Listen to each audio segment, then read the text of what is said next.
Oh, sequels. Now imagine you spent years making a video game, and not only was it innovative in many ways, but also well received. This game that I'm referring to is the original Ratchet and Clank. Now, as a developer, do you provide the people with a product similar to what worked the first time, or do you dare to dive off the deep end in hopes of upping the ante and bringing in potentially even more success?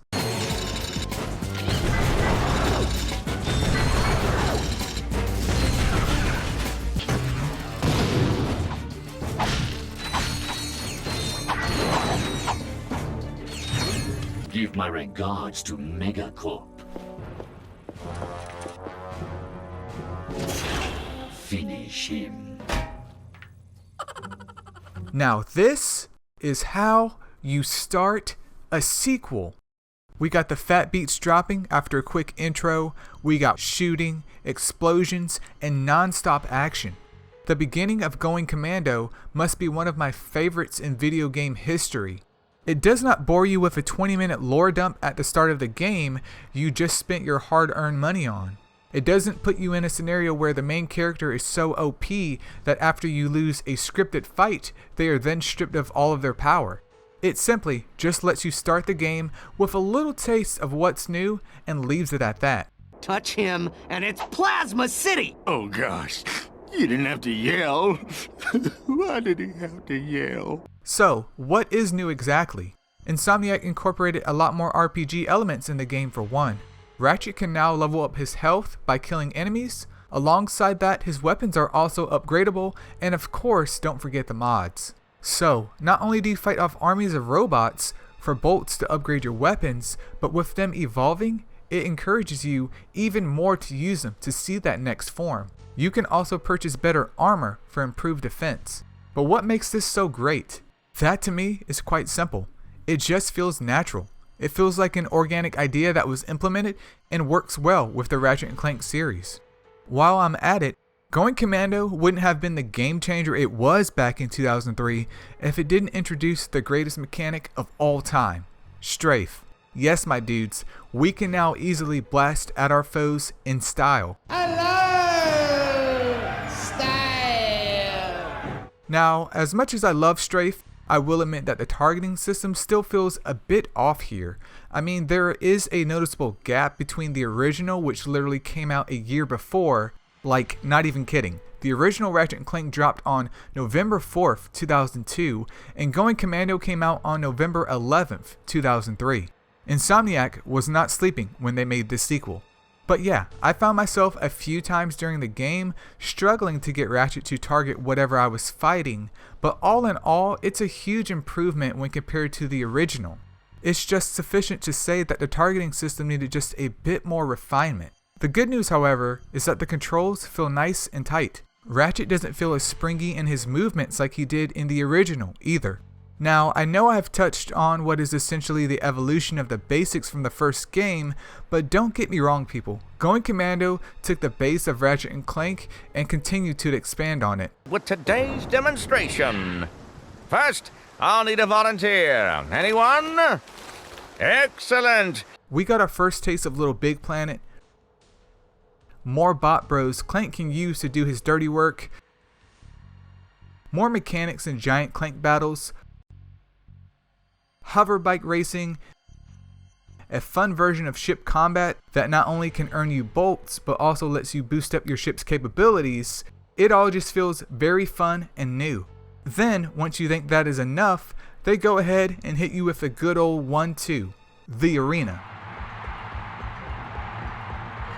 Are you man enough, hero enough, insane enough to step into the ring with two of the fiercest warriors in the galaxy? If you answered yes, you're a big, fat liar. This is our first taste of not only focusing on blasting robots up, but also free ammo, fun commentary, and even more bolts locked behind completing that arena's challenge. One of the issues in the original Ratchet and Clank I felt was the lack of bolts or ability to acquire them. In this game, you have more ways to spend your bolts, but you also will see that they decided to give us ways to earn more without excessive grinding to a certain degree. I won't go on and say that it is balanced as the bolts don't get good until challenge mode, but it is a helpful step in the right direction. The gadgets that you get to also help traverse the planets also see an expansion outside of the traditional gun form of the previous title. Ratchet can now use the levitator to traverse planets vertically or cover long distances with the glider. This really helps the planets seem a lot bigger than what they are, as it breathes fresh air into the formula by breaking up the traditional platforming and explosive combat the first game repeats. We even get a little slither of a open world concept mixed into the game on 2 planets, which you can farm out crystals and moonstones in exchange for cold, hard bolts. Oh, man. It won't budge. Violence is not the answer. What makes this so great until you complete the optional tasks is that the game constantly gives the player something to work on if desired. You can technically ignore all of that and beat the game, but if I'm low on bolts a few planets later, well, I'm probably going to come back to earn more. But this wouldn't be a proper retrospective if I didn't cover the bad parts of the game as well. With everything good comes the bad, and Going Commando in that regard is no different. Insomniac turned up the comedy in this game as you traverse through each planet. This is fine and dandy, but story-wise, after the reveal of Angela Cross, I found that it went downhill and never recovered. Where's the experiment? We have returned it to Mr. Fizzwidget. Oh, you've just put the whole galaxy in imminent danger. But I don't have time to stand around explaining it to you. If you have any intention of fixing the mess you've made, watch this. There was no substance to keep the plot moving forward in a balanced manner.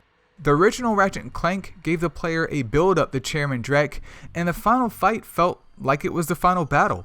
In Going Commando's case, the fight against the Protopet left me wanting more, but not in a good way. It felt like there was supposed to be some main villain behind it, but the game just ends there. Maybe it's just me and how I played through it, but the final battle just felt underwhelming. So while Going Commando does feel like a step back regarding its story, the rest the game has to offer is positive in my opinion.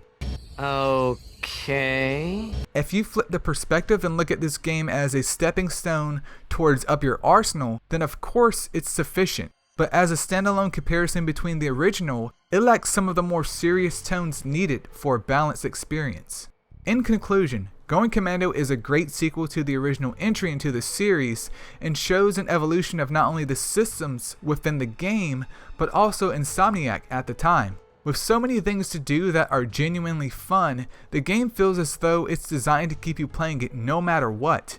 Also, with the expansion of armor, health, and various upgrades, it gives even more reason to play it repeatedly. While the overall story arc in this game feels like a step back from the original, every other section of the game has improved tenfold. So nearly 20 years later, how has it aged? Do I even have to say it? Quite gracefully, I would say. Thank you for watching.